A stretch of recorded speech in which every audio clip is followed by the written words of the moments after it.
are about 2 weeks to the next D3 exams in the WSET Diploma program. On this occasion, I invited Alex Tsui as my next guest to the podcast to give tips and last-minute encouragement for those who sit the exam on the 25th of October. Alex has passed the diploma with distinction recently and won the So Great Prize for his extraordinary achievement. Plus, he is also the moderator of the most popular and active WSET study group on Facebook and the creator of many helpful study guides. On the side, he is also a PhD student at Oxford, so wine is basically just a hobby. I think it tells a lot about this humble man, who I enjoyed talking to very much. You can also find some helpful links in the description that might ease some burden on your shoulders and help you get the most out of your preparation. Other than that, you can find the timeline down there as always, and if you are listening to the episode on Spotify, please vote on the question asked in the show notes and share this piece with anyone who might get something out of it. Cheers!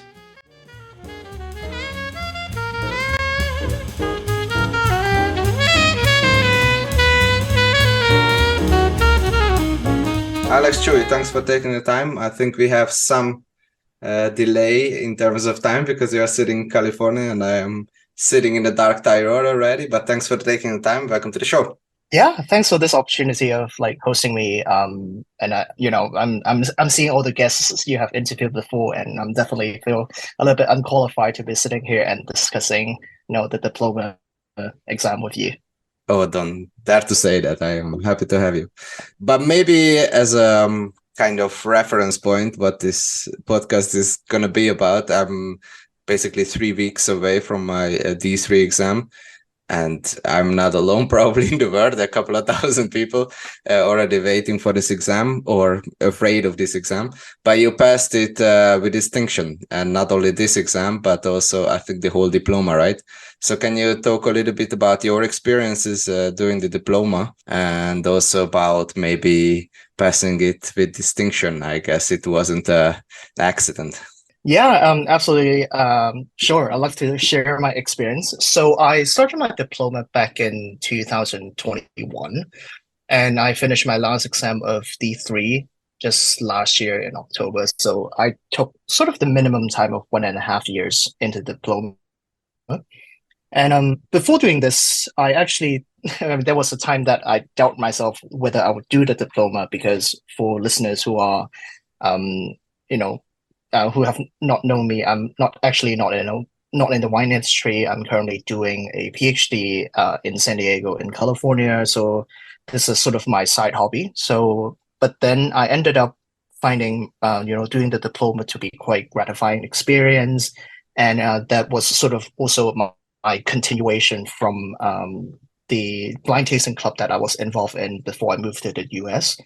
So I find, the diploma to be a very well-written course. And I started it. I thought I would take longer time to do this, but I find myself, really into the process, really into exam preparation, and think about, possible, tasting exams or possible theory questions. And I was very lucky to be involved in a very engaging tasting group here in Southern California. So that was the key to my success in a way. But also, I think my experience of writing exams under the British system might help a little bit compared to my American colleagues.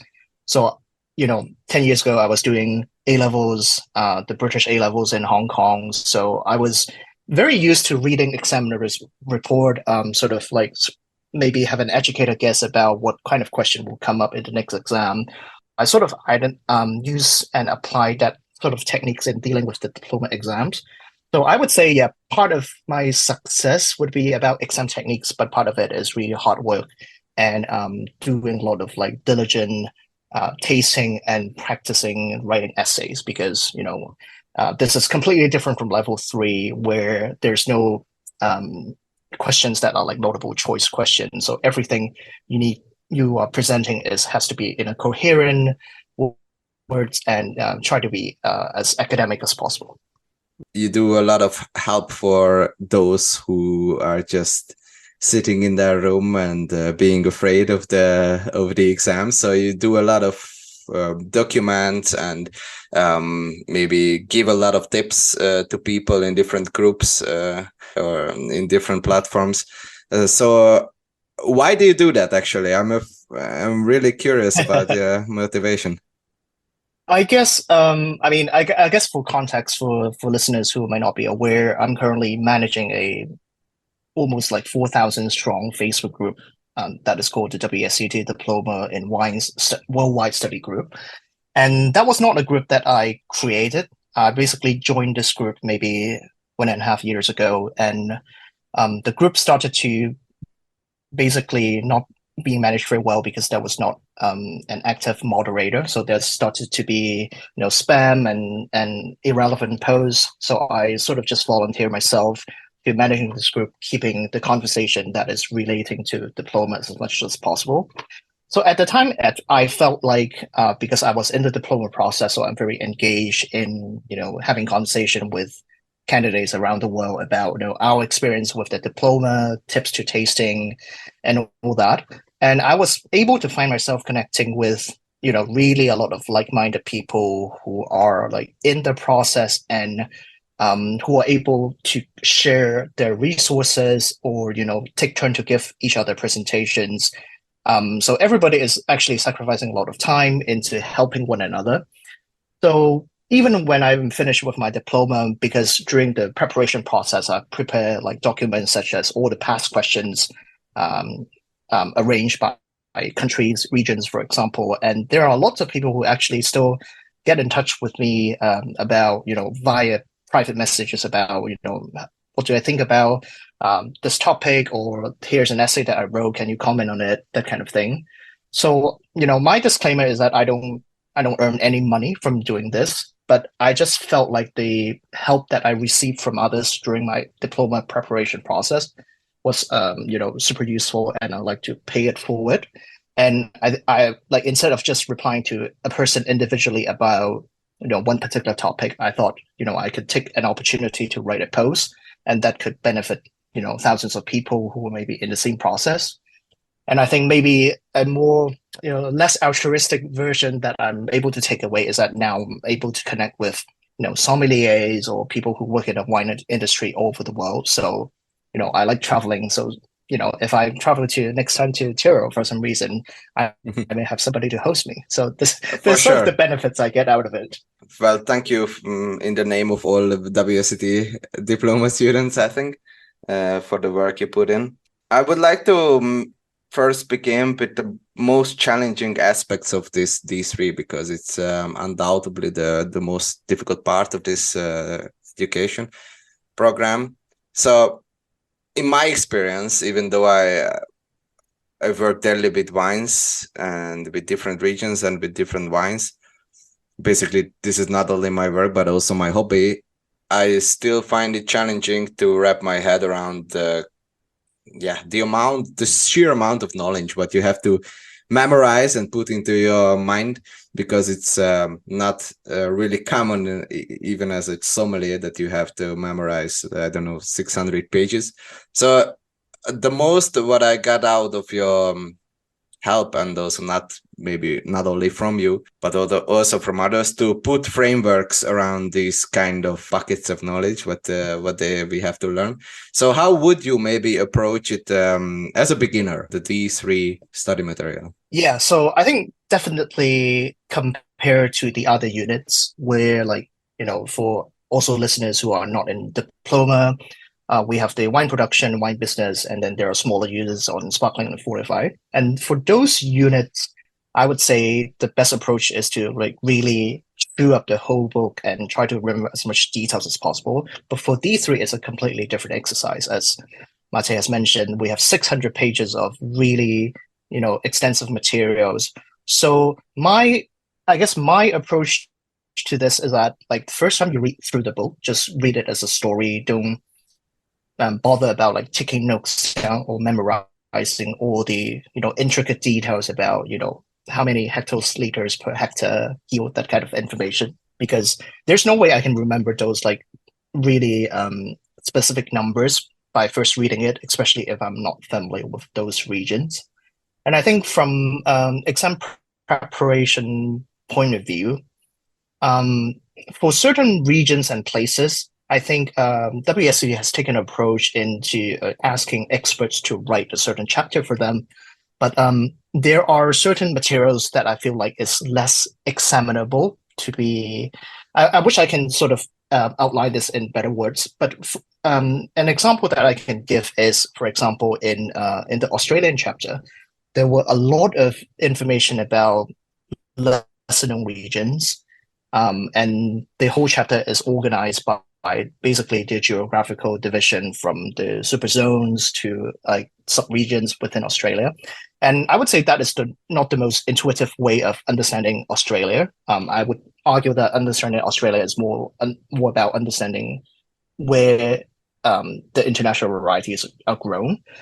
And also, like a lot of these small regions that I mentioned, I think they can hardly be made into an essay exam.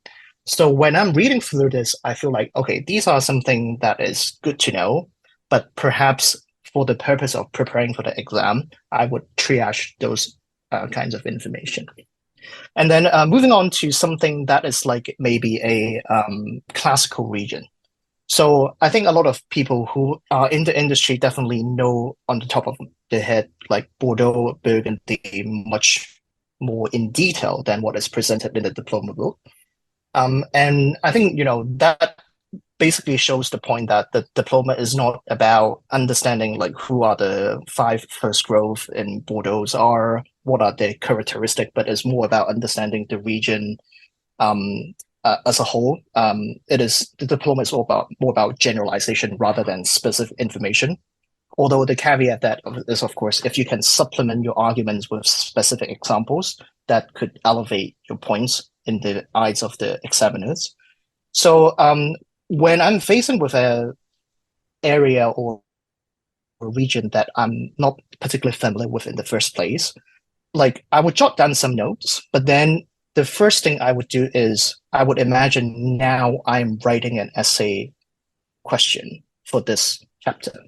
So, for example, as an example for a question that has appeared in the last exam that I did, that was in October, that was about assessing Portugal's strengths and weaknesses as a wine-producing country.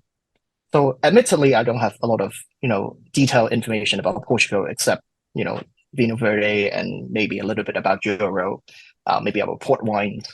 But then, if I'm sitting down to write down this question, there's no way that I can integrate all the information from the book about the regions from the different sub-region in Lisbon and Dow and all kinds of varieties that they are growing.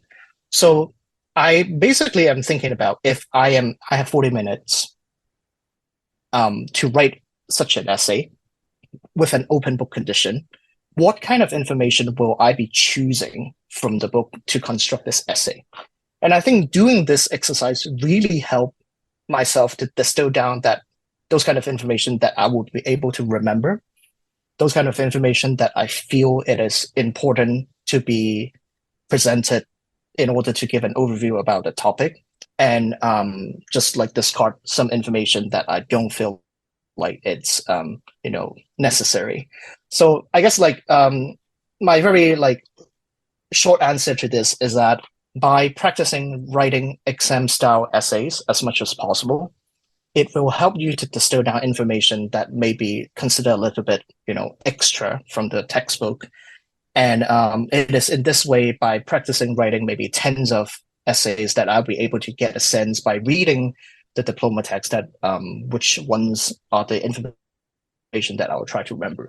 And of course, if you sort of have a gut feeling about what kind of topics will come up, then I would try to dive deeper into remembering, the minor varieties that may be grown in the region, or some facts and figures or recent developments in those regions. In case those kind of questions come up, those will earn you extra points. But in general, I just really stick to the information that is presented in the diploma book. And sometimes I listen to podcasts and webinars about certain regions, but I do not seek myself to integrate a lot of extra information into my work, just because there's just so much going on. I think you mentioned a lot of important points, and I want to delve into Yeah, maybe filtering down the information what you're gonna write in the exam situation, right? Because your time is more than limited. And I also just actually like almost write a mock exam today, and actually the question came from you, my friend.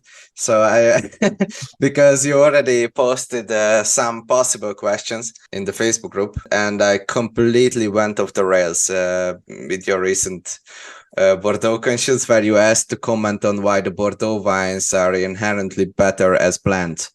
And I wrote a half a page about the Bordeaux growing environment, trying to justify why these varieties planted and where. And I guess I completely wasted my time. So I think it's one of the best advices where you can give. It's you probably or you maybe have a lot of knowledge about the region, but it's completely irrelevant, and you have to focus on the specifics what they ask for. And also the other one is to phrase your answers in essay kind of format, because I think a lot of people also do flashcards. I do them as myself as well, but on the other hand, maybe it's not always the best exercise, or maybe the not most effective in a lot of situations. What's your take on that? Yeah, so I did find myself using flashcards a lot when I'm preparing for other units. But again, I find this approach, like at least for myself, completely inapplicable for the context of D3. Because what I find myself is there's just a lot of pieces of information that I have to remember. And the best way for me to remember instead of writing bullet points is to use the form of an essay to connect all the dots together. So for me, at least, writing the essay actually helps me to solidify those kind of information. And then to your, I mean, and also like, thank you for looking at the question that I posted just yesterday. But I thought, I can come up with some possible question that is maybe a little bit more thought-provoking instead of just asking about, the different regions of Bordeaux, for example. Yeah. Because I feel that from WSET's perspective, if they are asking about like a classical region like Burgundy, Bordeaux, or Tuscany, instead of asking very factual stuff, they would want candidates to go a little bit extra, go a little bit further in really evaluating why this region has come to be and why it is so famous. And in contrast to this, for example, for a smaller region such as an example from May's exam, Campania, in southern Italy, the requirement for the question is a little bit lower. So they are just expecting candidates, if they have regional knowledge, just to lay out what is grown where and what the soil, what the climate is like, instead of critically evaluating the region. So I think in general, I can give the advice of for these like classical regions, I would, really think about out of the box about why this region is so famous, why is Bordeaux blends being replicated all over the world. And that sort of goes back to the question that I set up about, why is Bordeaux all about blends? Can I make really nice varietal wines in Bordeaux? I don't have an answer. And I think, I don't take credit for creating this question. I must have seen this question in some other forms before, no matter it is from diploma or from other Master of Wine previous question. But I feel that like in order for me to argue this, I have to sort of justify what has made Bordeaux famous. There are red wines from the left bank, from the right bank. There are also white wines. There are dry white wines that are oak and unoak. There are sweet wines. There are even rosé wines. And I think in order to justify this, I will come back to sort of D1 in considering why is blending needed, right?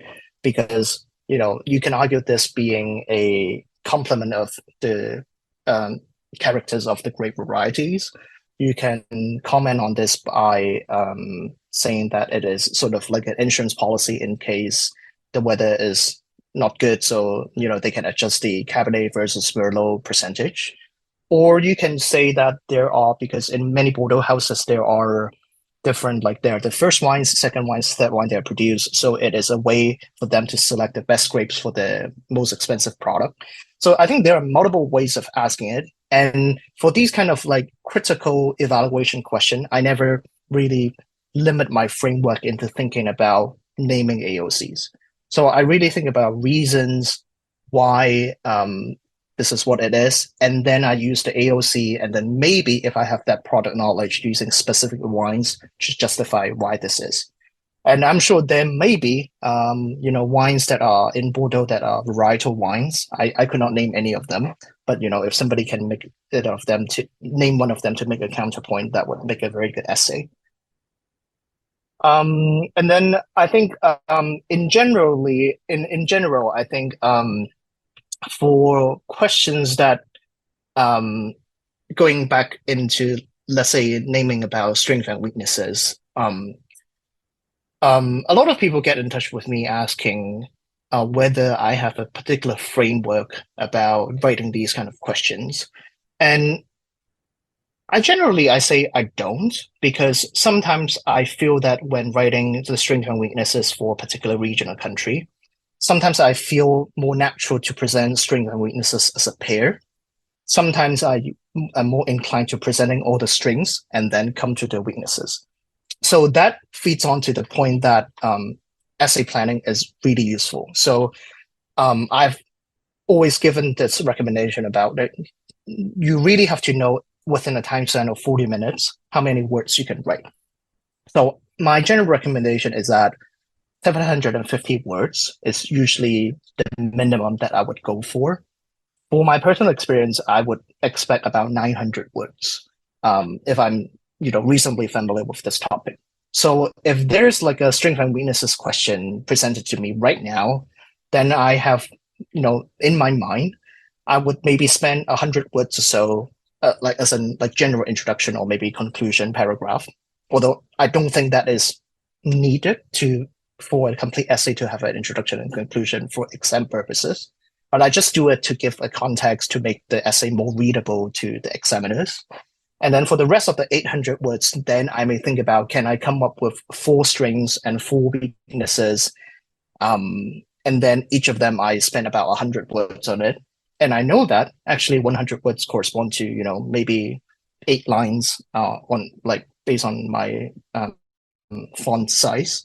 So in that way, when I'm going through and when writing through the question, then I have a very clear idea on how many percent of the essay have I completed, and whether I am going off track because I've had the framework to begin with. And of course, if you have a little bit more time in preparing this, then you can think about whether to present the strengths and weaknesses as a pair or sequentially, or which strength to present first because you are most confident about it, or you want to make the point in being the greatest. So as a Portugal, for example, they are, one of the strengths of the country is that they have a lot of indigenous varieties that are only found in Portugal. So, then you can mention about the strength being unique for customers and all that. And then correspondingly, the weakness is lack of recognition of those varieties for regular consumers, yada, yada, yada. So in that way, I can see the synergy or the coherence of presenting information that way. And ultimately, when you present your essay in a logical manner or in a well-planned form, it makes it easy for the examiner to pick out the points. And I think how the examiner actually score your essay is that they pick out important information that they feel is relevant or they're present in the so-called mark scheme. And then they sort of count up the points, and that is sort of your final score. But in this counting process, there is a lot of impression marking that I call that is going into this process. So ultimately, making your essay as readable as possible, as logically possible to follow for the examiner is a key. And of course, try to write legibly, although this is something that I still am trying to improve myself. Impression points, I think they are also justifying the right structure. I think one of the best students or candidates for the WSET diploma is actually ChatGPT, because every time I ask something from this, whatever it is, it structures the answer very well. And I wonder if you would recommend maybe to structure our answers in a similar matters, because if you don't know ChatGPT, Alex, I'm sure you know, but I talk to the listeners. It's basically this AI model that if you ask something or something similar what you might experience in the WSET exam, it gives very much like headlines, subheadings for every kind of answer, and it structures the answer very well. Maybe the information is not always the most accurate, I also must admit. But on the other hand, it structures all the answers very well. And if I were an examiner, I would be more than glad to read something like that, even though if it's maybe fewer words, but it's more on point. It's readable. It's without bullshit. Not like what I mentioned in the beginning, like I went off the rails with all the subregions of Bordeaux. So what's your take on that to basically mimic the AI model? Yeah, so I think like for people or listeners who are not familiar with these AI models, first time they see it, they may regard that as magic. But ultimately, at least for ChatGPT itself, the information is dated, so it's not connected to the internet, and they are not verifying the information, so to say. So ChatGPT definitely is very useful for people in the creative field if they are trying to, come up with new ideas that, doesn't require the facts to be checked.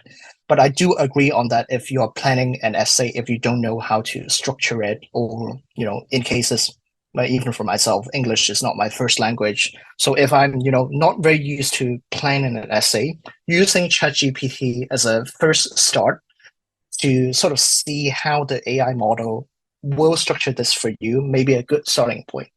But, and obviously that is with the huge caveat that, you would not trust any of the facts that it sort of says, because some of the facts is just like, it's not even something they learn it, they just create it out of their own box.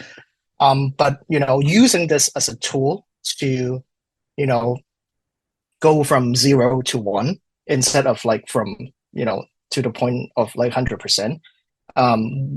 It's a useful tool. And I feel like, a lot of people, on the other hand, are sort of like disregarding the importance or the value of such an AI model. But I think we are now living in this age where, AI generated content is prevalent everywhere. So we have no escape from that. And I think, by understanding or by playing with this model, if you have the time, definitely it will sort of helps you to think about, if I'm writing an essay for an exam versus if I'm writing an exam, for regular, for a newspaper, for a magazine, how would you approach it differently, right? And I think the funny thing about ChatGPT also is that you can modify your prompts and you will generate a different response. So imagine you are presenting, you can ask ChatGPT to write about Bordeaux for wine experts versus asking ChatGPT to write about Bordeaux for completely novices. And you can then sort of have a good understanding about, okay, so what are the actual important facts that everybody must know, and what are the facts only the experts are supposed to know, and that in turn helps you to structure, your own essays about you're presenting the major facts to begin with, and then closing out with the more niche facts. But also, if you're working in a shop, working in, restaurant, that may help you to triage information that most of the public may find more relevance in, and and then some of the other more motivated drinkers may find the other way. That's a very important point. I also told him or her, I don't know what it is, that I'm a sommelier and I'm preparing for the WSET Diploma, and it began to give different answers. I mean, more detailed, structured otherwise. So it's I agree with you. It's very, I think it's a very useful tool, especially if you want like really swiftly some kind of accurate information, or maybe just find a point of view but you might not think of in that moment. But yeah, it's worth checking out maybe in these kind of books. It's like Yes, the the Oxford Oxford Companion. Companion. Yeah, it's Exactly. this lexicon is like the And Bible. I think maybe like one really interesting point of using ChatGPT is I think when I was preparing for my Portugal question, and then ChatGPT, I think I use it at one point, and ChatGPT basically returned to me saying that oh, Portugal is a very important country in terms of cork making. Hmm. Right. So as everybody knows. So when I was writing my diploma exam question about the strengths and weaknesses of Portugal, I made my final point saying that well, Portugal is actually pretty instrumental into I guess the wine industry in the world because it supplies, you know, um, basically the majority of the world's cork.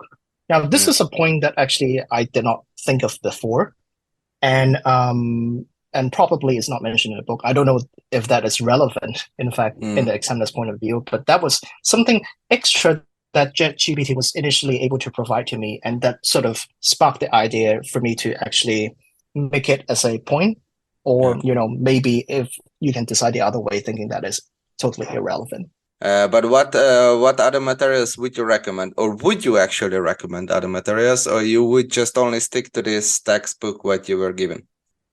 So my take on this is that I do have a lot of extra books and extra references. So from time to time, I read them. If I can remember what I've learned, like organically, that would be great. But I wouldn't Mm, worry about actively integrating a lot of extra information into, my studies because sometimes you might also encounter a situation where the book versus your other resources, the facts may conflict one another, yeah. so that makes it extra tricky. So I use those extra books mainly for the reason that, sometimes I feel that the textbook itself is a little bit dry, and I really want to have an extra different perspective about how this region is like. So I go into this other book, for example, understanding Languedoc from a completely different point of view. Then I sort of am able to understand, okay, so that are actually the influence of the mountains, the influence of the Mediterranean Sea, the influence of the Atlantic coming from the other side. That is the crux of understanding Languedoc. And I think maybe the textbook can make it a little bit clearer about this point. But I think I find it useful to reference other books to just gain an extra perspective, but also bearing in mind that the facts they expect you to know is in the textbook already. So the Oxford Companion, for those who don't use it regularly, is basically just a dictionary of wines. So they may have entry for an entire country, which then starts from history to great varieties grown to regions to business. But especially for actually for D1, which the Oxford Companion was a very useful book for me because I was able to understand, let's say, different actually jargons about winemaking that maybe the book has only touched on for a little bit. So that helps. The other resource that I use is the book called Wine Grapes. So it is basically it's a very thick book that basically organizes, I think, in exceeding 1,300 grape varieties in alphabetical order, and it sort of lays out I guess partly also like the genetic information about it, the viticultural characteristic of it, and where they are found. And obviously, for most of these varieties, we are not supposed or not expected to know in the exam. But if I'm reading a little bit about Pinot Noir, I actually will be able to understand the grape a little bit better than just by reading the very short description about the grape itself from the textbook. So that was very useful. And then it also gives us the context about, let's say, Cabernet Sauvignon is widely grown all over the world. But if a question comes up about asking why Cabernet Sauvignon is so prevalent all over the world, by reading extra resources like this, I can understand what are the recent developments. For example, like the example of Cabernet Sauvignon in China, in Lebanon, in other emerging countries, maybe something that you can mention to supplement the point about Cabernet Sauvignon being a very attractive variety for emerging growers. And then also understanding maybe the certain producers.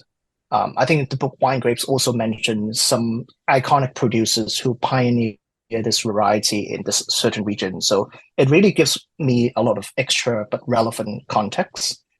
And I also refer to the World Atlas of Wine and the Sotheby's Encyclopedia for Wines. I really like the maps, and I think there are a lot of really great detailed maps out there. But sometimes when I'm looking at maps in detail and looking at the relief maps, looking at the names of the mountain ranges around it in a more detailed version of the map, then I will be able to visualize this a little bit more. Some people even go to the extent of logging in into Google Earth and doing like a flyby view of the region. I think the classical example is like if you go to Napa and following the route from the San Francisco Bay up towards like and then to Caneros and through the heart of Napa Valley and then towards like the top. It is actually a very visual exercise, and that would help you to sort of maybe realize what are the mountain AVAs, what are the valley AVAs, which ones are on the left, which one are on the right, that sort of thing. So anything helps. And I think ultimately some people work better with like visual aids. Some people work better with listening. And I have a lot of like extra books that I actually end up buying, but did not refer to them as much. So it is about, understanding your own learning method and understanding what helps you the best ultimately. But yeah, the bottom line is everything you're supposed to learn to know is already in the book, but I just use extra resources to help me to solidify those information. One of my favorites, actually, it's always on my table. It's Amble Wine, the wine maps. I already made a podcast with Leah. She is actually a French girl, and she also did a diploma, and her maps are invaluable, really, because they were made like a diploma student, which is actually really helpful. That they have the same kind of language and way of thinking as a WSET student. Awesome. This episode, I definitely will check it out. Yeah, if you buy the map, which has already all the appellations, for example, now it's open with Bordeaux and Burgundy.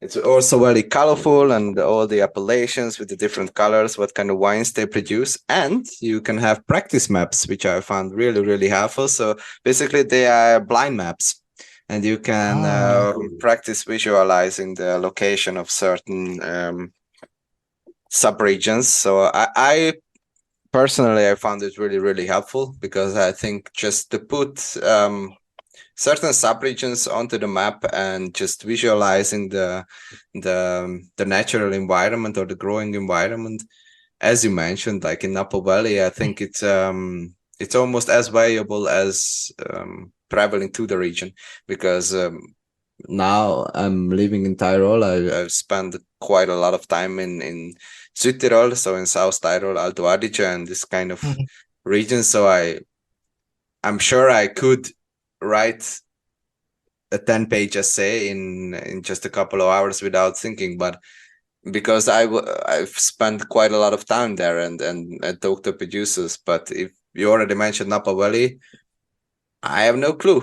But so these kind of visual expressions, I think they are really, really helpful. And but also, as you mentioned, there are some podcasts out there who do this kind of regional deep dives, which I really, really like. But to be honest, I was also considering to make a WSET Diploma D3 series podcast, just to dive into different regions with this kind of language, what WSET also does and require, and also more specific, because I think listening is one of the best ways of learning and memorizing, especially if you have some kind of colorful context to it, maybe a tasting note or a personal story.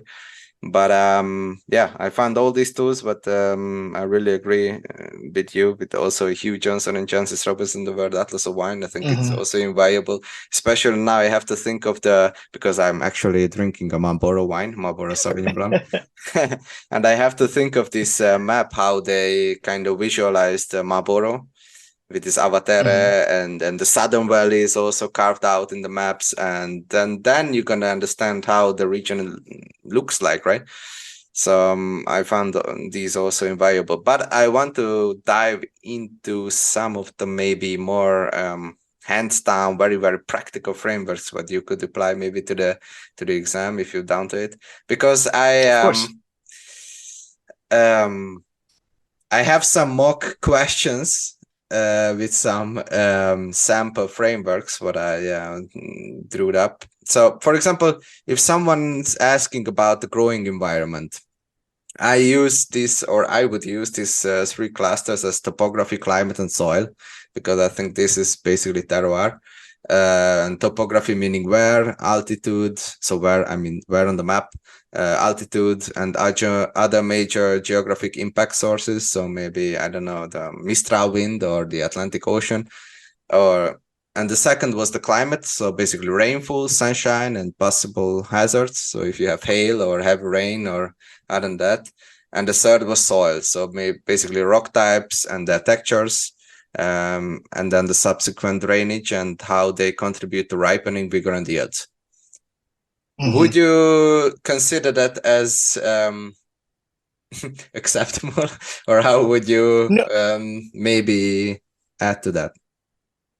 I think a key point that maybe other diploma educators also have reiterated is, definitely about the climate, about topography, about influences, about like natural influences, about soils aspect, that kind of thing. All the things that you need to mention really to satisfy what is being said about growing environment. But I would basically think about at each point you mention something, how is that related to what is grown there and the styles? So for example, I wrote about Jura in my October exam last year. Then I start by saying that, well, Jura is located in, I forgot like the latitudes, but at the time I had that kind of information in my head. So Jura is located in the northeast region of France, bordering Switzerland, blah blah. So to give like a wider context to begin with, so it has a cool continental climate, and that's why the dominant variety grown here are blah blah blah blah blah, like Pinot, Chardonnay, Trousseau, Poussard, Sauvignon. And because the commonality of those varieties, there are early budding and early ripening. And then you think about the major challenges in here in this marginal climate would be to ensure the ripeness of the grapes. And that's why most of the vineyards are planted on south-facing slopes. And in regions like such as Burgundy, then you can go about the mid slopes versus the top slopes versus valley floor being different classification. So I would try to just connect everything that you have said, but at each occasion when you mention it, connect it already towards the results instead of just laying all the facts to begin with. Because I don't think the examiners are looking for a rehash of the materials, but they want you to have the impression that you actually understand the materials and connect the driver to the result, right? The driver is the climate, the result is what type of things are grown, and what is the resulting style of wine. And so if you can do this, I think that adds on to part of the impression marking. Maybe you have thought about presenting all the information in the essay anyway, but it's just thinking about the best way to present it is to connect the dots as frequently as possible. And also, I think it's a very good point that they kind of expect you to apply this knowledge and not rehearse it, right? Or not just throw it out there and then the examiners can do with it whatever. So basically, I like to think about it as as a diploma student, or as you sit in the exam, you are kind of the teacher, and you have to imagine that the examiner is a student, right? Exactly.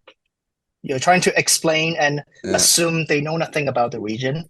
yeah. So there is the language that you may use. It should be catered to an audience that is somewhat educated in wines, but try to avoid using, I mean, maybe some like French terms for this specific process, or the name of the soil in its native language term. But I wouldn't use it unless you are spending a lot of time defining it, because you want to make your essay approachable to everyone. And obviously, sometimes I think people write out extra facts that maybe the examiner doesn't know whether that is true off the top of their head. So, if you claim a certain producer is doing this, you really have to be sure, because I think in cases they will go look it up whether that is true or not. And I think, and also a common mistake for candidates to like write statements that are really general. Mm, So, for example, saying that in Chablis, most producers use stainless steel or neutral oak, but some producers are experimenting with new oak. So that is the kind of information that was set out in the textbook. But for the purpose of writing an exam question about Chablis, and this kind of statement doesn't really bring home like that much point, except in occasions where you are elaborating on why that is the case. So you can say that, well, contrast to the Côte d'Or, producers in Chablis tend to avoid the use of new oak because of blah blah blah blah blah. Then it really brings home the point, instead of just saying that some people do this but others do that, and that doesn't really add mm, value to the essay that you're presenting. mm. If you were in my shoes, so to say, so you have the exam in 3 weeks, what were your final practices to succeed? So I when I was preparing for the exam, definitely there is a bit of tactics that was going on. And I feel that because all the D3 questions are available to look at, so definitely look up what was being asked in recent years or recent iterations of the exam, to get a feeling about what the examiner is expecting, from within each setting, because there's always, a classical region. There's always a region that may catch candidates off guard. There's always a combination of new world and old world regions. So starting from that, I sort of, by analyzing these kind of things, I will have an understanding about what to expect in my exam. And I may come up with educated guess about what may come up. This is something that, I do myself, but that doesn't mean that I completely disregard other regions that has just come up in the past exam. Because I think, they may come up in the context of tasting, and maybe that you can use those kind of other regions as a reference point towards the essay that you're writing, may be helpful. But I think, because of the sheer volume of D3, there are certain regions that I'm focusing a little bit more. For example, for this exam, I would definitely, study Bordeaux a little bit more, because, it hasn't come up in a while. But that doesn't mean that I completely give up Burgundy, because I think, Burgundy or Burgundian wines can appear in any sort of contexts. But I think, going back to the point that I mentioned at the start of this podcast, I feel that the last couple of weeks, just get into the mechanics of writing essays.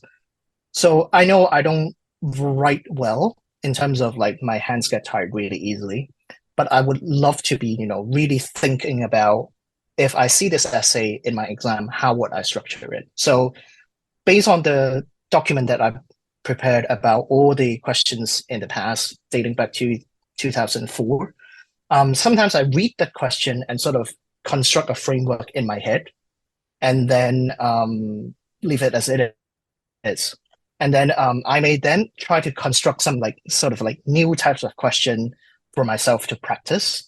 And it turns out to be quite kind of helpful. And then it's the mechanics of planning an essay, and ultimately also writing an essay by hand, that makes you feel that when you enter the exam hall, that you have gone through this process for many times already, and there is nothing to be afraid of.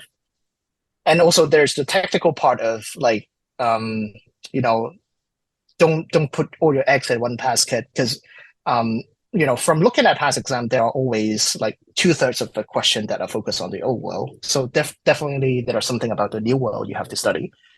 And then, and also in the sense that like, if you see a particular set of question, how do you pick the question you want to answer? And, you know, paying particular attention to the question words, what they're expecting, that kind of thing. So I can share my experience of selecting the questions. So for my exam, I disregarded the questions that basically touch on multiple parts of the same country or the same region. So for example, I had a rosé question about Navarra, Provence, and one other region that I forgot. Maybe Bendel or something like that. But at the time, I felt like, wow, they are asking me specific knowledge about these 3 regions. So although the question seems very innocuous to begin with, because writing about rosé wines, I know about the winemaking processes and all that, I don't feel as confident as going into maybe the region of Tuscany on the whole, because when I was memorizing my information, I was writing a lot of essays. And I basically have a rough skeleton about a Tuscany essay, how it might be like. So those kind of questions work better for me. And also I had another South African question about 3 different regions, from Stellenbosch to, I think, Walker Bay to this region called Robertson. And I was like, oh my God, I know nothing about Robertson. So that already told me that I have to skip that question. So I think all in all, it's you know, some of these questions require you to draw knowledge from different parts of the syllabus. Maybe it's central on a grape variety. Some of these questions are more on specific knowledge about that region. So you really need to understand where your strengths are and pick the right question. And I think don't hesitate to use some time to maybe think about or brainstorm a framework for a particular question before deciding whether to answer it or not. I think it's one of the best points what you made, or one of the most satisfying, to be honest, that even though someone is passing all the exams with distinction, there are some parts of the world that this person doesn't have any knowledge of. But on the other hand, it happens. Yeah, exactly. And on the other hand, you shouldn't be, right?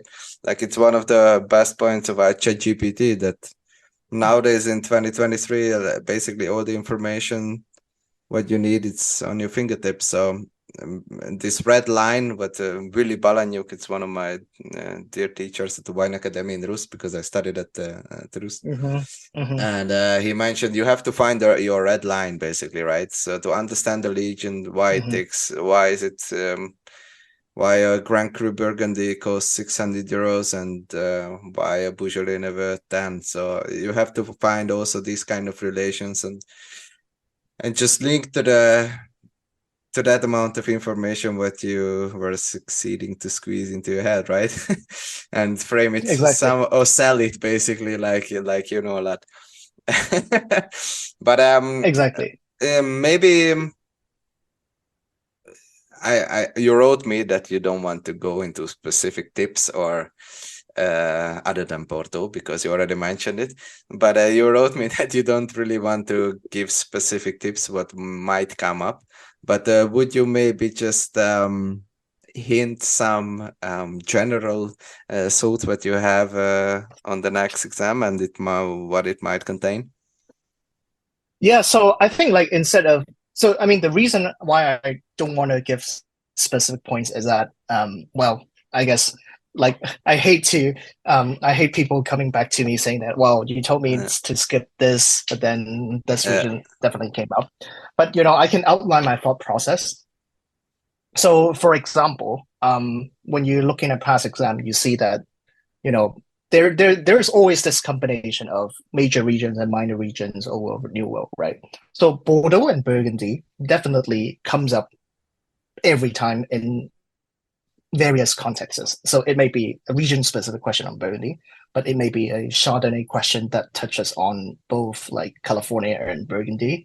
And in the case of Bordeaux, there may be an essay about Cabernet Sauvignon or an essay about sweet winemaking. So something like that always comes up. So Bordeaux, Burgundy as a pair is something that I would, try to, decide on which one I would pay more attention to. And then the rest of France, there are, I would consider three key wine regions in the rest of France, like being Alsace, Loire, and Rhone. And I feel that there's always one question that pertains to one of these regions. So, and then you can pick and choose from these groups which one you want to be most prepared for. And then the rest of France, such as like the South, Languedoc-Roussillon, Southwest Jura, they may or may not come up. So Jura, for example, has recently come up in last year. So I think the likelihood that it repeats is quite low. But then, of course, I think understanding Jura is kind of fun. So you can just read it over a little bit and don't sweat it too much about it. And moving on to the other places, for example, Germany and Austria, and sometimes they come up as a pair. So they may pick two regions, one from Germany, one from Austria, and want you to elaborate on it. And I think for these two countries, the commonality is about the wine law. So, sometimes they like to set a question based on wine law. So I would, encourage everyone to just, apart from understanding, different predicates level, some people worry about the actual rightness level, the numbers. I don't. But understanding what are the strength and limitation of such a classification system being so unique within Europe. And then, so Germany, Austria, I would regard that as a group. So, there was an Austrian question from last time. So I don't know, maybe Germany will come up. I don't know. So that was my thinking process when I was preparing this for myself. And then Italy, Italy is a big section in the syllabus. So there's always one question that is dedicated to Italy. 1 in 7 question is dedicated to Italy. I think it makes sense because it represents about the same weighting in the syllabus. So there has to be something in it. And for anything about Italy, it's kind of hard to set it as a cross-region, cross-country question because things that are grown in Italy tend to be, Sangiovese and, other more local varieties. But of course, like Super Tuscans, and it's an exception that can be set in the context of Cabernet Sauvignon, or Vinsanto can be set as a context of describing different sweet wines and all that.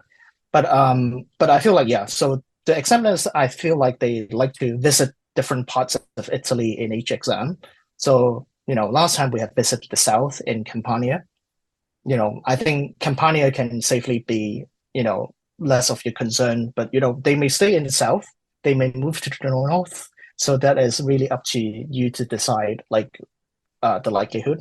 But of course, like some people really don't like it or find Italy to be very hard to understand. And I understand people who skip Italy, like as a whole, and that could be something that one can do if you are confident enough in other parts of the syllabus. And then I would say, Spain and Portugal, there's parallels between them. So I see that as a pair. And in the rest of the old world, then Turkey and Greece, I think they are the sort of the quote unquote minor regions, smaller minor regions of the old world. So it is rare that they come up together in the same exam, at least in the theory side of things. And then moving on to the new world, then the US, maybe North America as a whole, they have to touch on it, in some context anyway. It may be in the context of a grape variety, it may be in the context of just like California.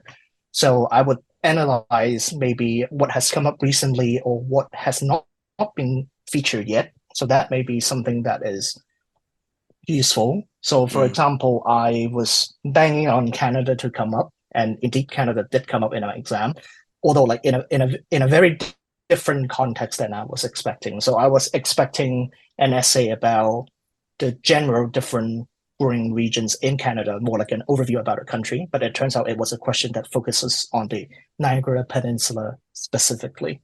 So I really need to adapt the things that I have prepared and adapt it towards the question that is presented. And then I would say then for South America, Chile, Argentina, they come hand in hand. There are parallels between them. So, one can set a question about Carmenere plus Torrontes as a question. And obviously you have to point out one is from Chile, one is from Argentina, that sort of thing.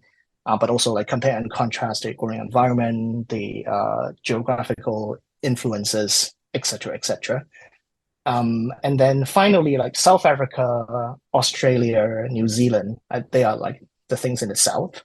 Um, they like to feature them also, but it is for these three countries, it is very flexible in the way of how they are featured because these countries are most famous of international varieties, so they can appear in any context, they can appear in any flights, they can appear in also and assessing like a SWOT analysis, that kind of thing. But yeah, I think going back to my earlier point about Australia is that I wouldn't worry about understanding like a lot about the regions of Australia because for me, I just don't have the brain capacity for that. So if they decide to ask Australia in contexts like this, perhaps I would skip that question. For me, it's like better to understand the region as a whole. And as you mentioned earlier, like if I were to introduce Australian wines to somebody who know nothing about it, where would I start? And that kind of framework helped me to understand a particular country, and I think ultimately, this is as far as I would say is I consider these similar regions as a group, and I think an from the perspective of the person who is writing or designing the exam, they would pick and choose from various groups in order to cover the syllabus very broadly. And also, I feel like there is a tendency for certain topics to be asked already in theory, and they would ask about something else in tasting. So, for example, if there's a question on the Loire Valley, diving into the different regions of the Loire, I would not expect a Loire flight to come up in my question 3 of tasting. I think it just makes sense, and in order to, for the examiner to touch on the different syllabus. But of course, during your course of tasting or preparation, you don't have that kind of information available. But I think keeping this in mind in sort of maybe checking off certain probabilities when you are doing the tasting in relation to the theory is a tactic that I used. I've seen a lot of people who are more worried about the tasting part of the exam, but from statistics we know 85-90% people pass tasting and only about 55 to 60 people pass theory. So definitely theory is the part that one should worry about. But on the other hand, you only need 55% in the theory, right? Yeah, exactly. So I mean, you still need 55% for the tasting, for example. So, and in my occasion, I actually did better in theory than tasting. I'm a little bit puzzled about, but maybe my tasting notes was not like as accurate as what the examiner needed. So I think the general strategy about writing tasting notes is like write more than they are expecting, because they don't do negative marking unless you are really writing something that is off or trying to write 30 notes to try to get the maximum point. But in general, they are pretty lenient on this. And then in terms of like thinking about what to come up, I like to do this mental exercise a lot, which is think about what kind of varieties can come up in question 1 of the tasting exam, which you are presented wines of the 3 wines of the same variety. So I always say there are, only this amount of varieties that are testable. So in my opinion, there are 7 white varieties and 5 red varieties, possibly a 6th one. And I do a lot of these exercises thinking maybe about, okay, if you were to create a flight of Cabernet Sauvignon, which 3 wines would you choose? And these 3 wines should, in theory, represent the diversity of where this grape is grown. So maybe a combination of Old World versus New World, maybe a combination of cooler climate versus hotter climate, that sort of thing. So for each of these varieties that I regard as international varieties and testable, then I always, just randomly thinking about pairs of wines that they are presented, and also, some of one of these three wines should be the so-called banker, which means it is the most identifiable wines, and one of the wines may be less identifiable on its own, but with the context of the same variety and the help of the other two wines, you might be able to narrow down even to the region. So I think these mental exercise for me, and then I do the same for different countries, for different regions, and that really helped me a lot in understanding what is grown where. Very good advice. Thank you very much. And Alex, I will also link your Facebook group into the description if it's okay with you. Oh yeah, absolutely. It's open to everyone who are doing the diploma or considering doing the diploma. As long as you answer the membership question, I think you will be let in. But it's just sometimes you get a lot of spams, so we try to keep the group as focused as possible. But I think apart from study tips, also I have seen in this group that it was able to connect people from different parts of the world and create friendships. And this was something that I did not expect before I took up this job as the admin of the group. Yeah, and I will also link down a lot of other resources. Also, I forgot the name of this newsletter, but you were also featured as a question from a reader, I guess. I think it's a WSET Diploma educator. It's a lady who makes this newsletter with random questions. Yes. I forgot the name, but I will put the link below as well. Thank you for this very informative conversation. That was more than enlightening, I think. And so again, this is only my own take, but I thought, now I'm done, I'm happy to share all the thought process that went into this. And there's no right way into preparing the diploma. And definitely my point of view is coming from, an academic who doesn't work in the wine industry. But I hope that the tips that I share might be helpful to sort of help you to find your own perfect way of studying.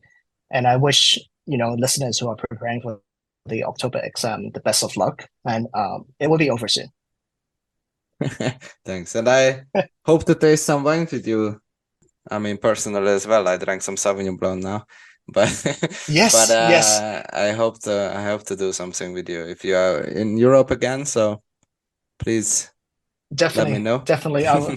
And I'd love to taste some, quality Riesling from Austria, and and even from the north of Italy. These are sort of, my favorite variety is Riesling, so I'm always constantly looking out for interesting Riesling from all over the world. So good to know. I already have a present for you if you come. Well, thank you so much. And but one last thing that you were mentioning about the Marlborough Sauvignon Blanc, what I find useful when I'm on the date of tasting exam is that I have a wine that I'm very familiar with, for example, Marlborough Sauvignon Blanc. In my case, I was cheap, so I bought a Chilean Sauvignon Blanc as a palate cleanser just before the start of exam. So I sort of know that my palate is, working in normal conditions on the day. And I thought that was really useful. And this was something that, a tip that was introduced to me when I was doing blind tasting competition in the past. That's a very good advice. I do this every morning anyway, but finally I have a good excuse. It is such a privilege. Thanks, Alex, very much. And I would love to do it again, man. Maybe after my exam, or we could do another podcast to help others after I passed. yeah, definitely. We can potentially dive into regions, countries, and maybe I can share my own take on blind tasting as well. And I'm sure that would be a very fun conversation. For sure. Why not? Have a nice day, man. Thank you very much for your time. Okay, yeah, thanks. Cheers.